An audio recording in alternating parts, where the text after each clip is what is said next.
Hey you guys, and welcome back. Today I'm doing a book haul video, so I have a whole bunch of new books that I'm going to share with you guys today. My sister and her boyfriend went to Chapters recently and there was a huge book sale. It's not going to be a reading list because a lot of these I've already read. I mainly got them because they were on sale. I am going to do an updated reading list soon, a fall reading list or something. Like I am going to do that, but I just felt like doing a mini book haul because I have whole bunch of books to share with you guys. Let me know what other type of book videos you guys would want. I am thinking about doing a books I read this summer, fall reading list, and some more like book hauls or a book wish list. If there's anything else you guys would like me to film book related, just let me know. That's everything, so let's just go ahead and get started.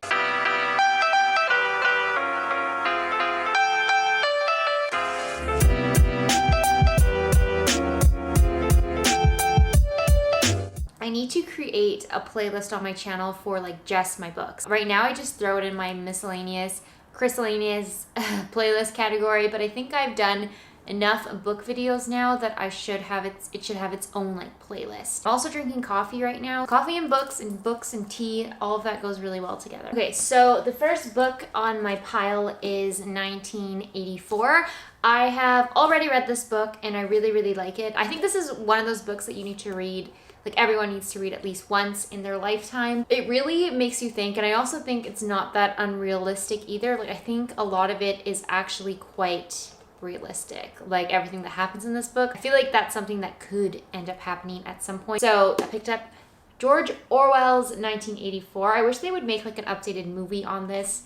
I think that I'm surprised no one has done that yet. I might actually read this one in the fall time. I feel like it's a very fall appropriate book, like something to read around Halloween, November, like those drearier days. I also got A Tale of Two Cities by Charles Dickens. I know I've talked about it so many times that I don't really like Charles Dickens, and I still don't. I don't really like his writing style. It's just a little bit wordy for me. For some reason, A Tale of Two Cities is totally different. Like it doesn't even feel like a Dickens when you read it. First of all, it's very thin and short for a Dickens, and it just doesn't feel like it. It has all the complications of his plot that makes his story so interesting because of all like the different plot lines, the different characters and things like that. The only two Dickens that I like are David Copperfield and this one. So I already have David Copperfield, but now I have A Tale of Two Cities. It also needs to be made into like an updated movie. Another kind of Halloween book actually is Dr. Jekyll and Mr. Hyde. This is by Robert Louis Stevenson.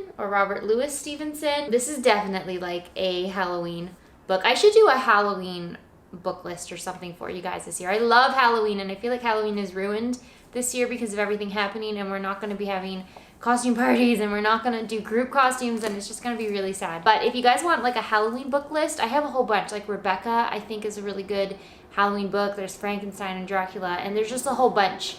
So if you want a Halloween book list, let me know. I would put Jekyll and Hyde into that category. It's a pretty famous story. I feel like most people have heard about it at some point. This book, I think, also has some other stories in it. It's not just Jekyll and Hyde, because Jekyll and Hyde is actually quite short. So I think this is a combination of his other writings as well. So I am going to have to read this one because I've only read Dr. Jekyll and Mr. Hyde, but none of his other like short stories. And then a book that I haven't read that I'm probably going to include on my book list for the fall time is The Heart is a Lonely Hunter by Carson McCullers. The back of this book says, in a small town in Georgia, the kind, sympathetic, deaf-mute John Singer makes a perfect confidant. Members of the community, from the cafe owner to an angry drunk, bare their souls to Singer. As they pour out their frustrations, their lives change in ways they never thought possible. It says that it's a stunning debut novel that explores empathy, loneliness, and camaraderie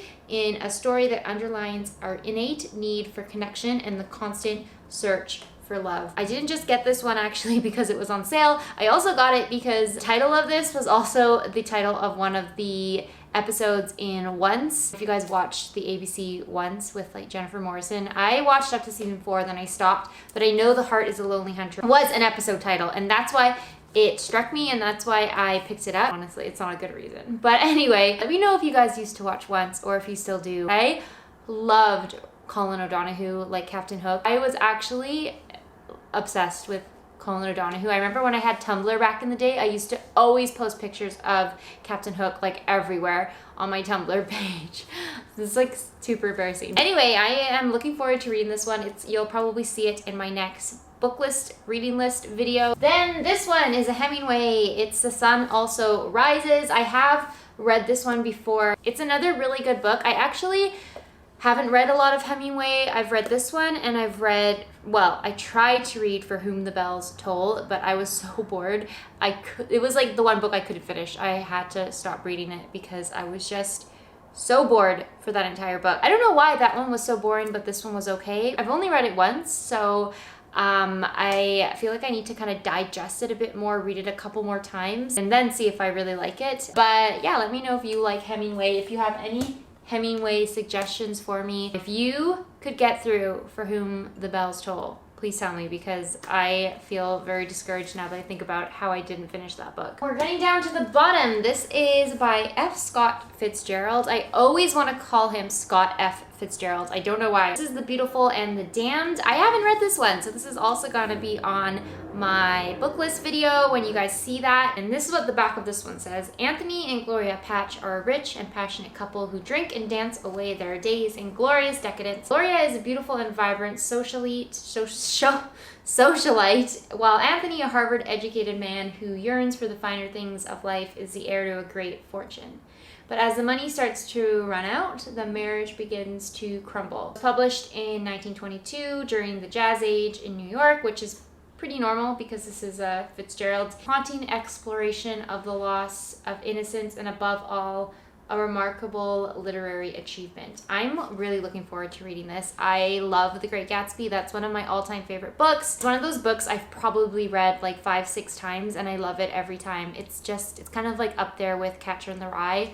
For me, it's just a book that I open and I feel so good when I read it. Like, I just feel so comforted. I'm excited to read this one. I feel like I have read another F. Scott Fitzgerald. I don't know, Lost in Paradise or something? I don't know what it was called now that I think about it. But I think I have tried to read another one from him and I didn't like it. I love the smell of new books.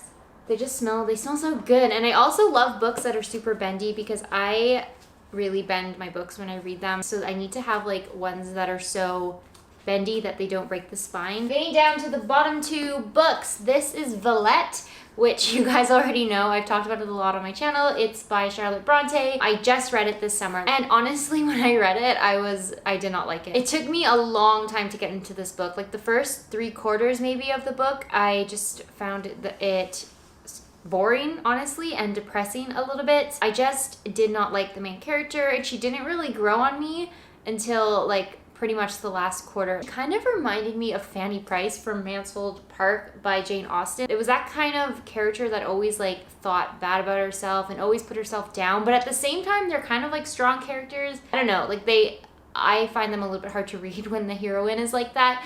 But the last quarter and the ending of this book totally make it worth it. And I bought it because I want to read it again. Like, I want to try and read it again. I did really like the last third or last quarter of the book. I liked it enough to buy it and I wanted to have it in my collection because it's a Bronte. I love Emily's Wuthering Heights and I already have, I think, Charlotte's Jane Eyre. So I just wanted to add it to my collection because it's nice to have like a selection of Brontes to reach for when you want. I also love the cover of these. These were $6. Actually, no, they were cheaper. They were $6, but then they were actually 3 for $10. And the covers of all of them are just so like beautiful and classy and they look really nice. So I can't believe that these were 3 for $10. That was such a steal. The last book that I'm so excited about is The Hunchback of Notre Dame by Victor Hugo. I've never read this. I've actually never read any of Victor Hugo's. I think Les Mis should be on my list next. My sisters have read Les Mis and they love it. Obviously, you guys are probably familiar with the story of the Hunchback,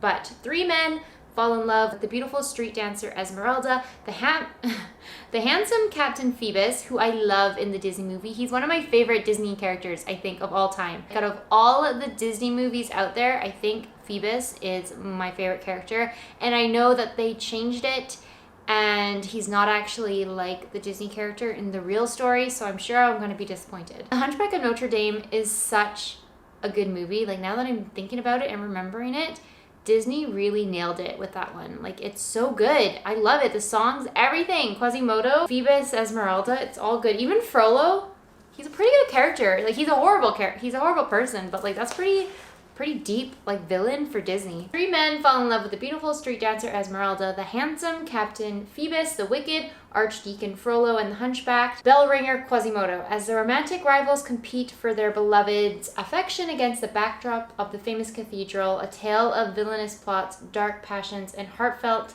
redemptions unfold. I feel like I am going to be really sad when I read this book and finally know like the true story of the Hunchback of Notre Dame.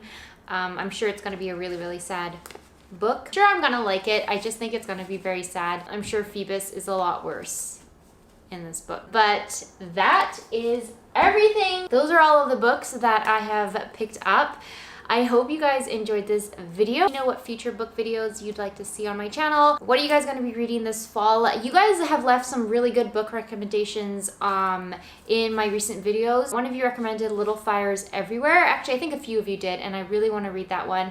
I also want to read The Stranger by Camus. One of you guys told me how to say his name, so I want to read that as well. And there was a whole bunch of other books. Like, I have so many books on my book list right now that I want to pick up and read. Thank you guys so much for watching. Don't forget to follow me on Instagram and Twitter. Please subscribe if you would like to see more videos, and I will see you in my next one.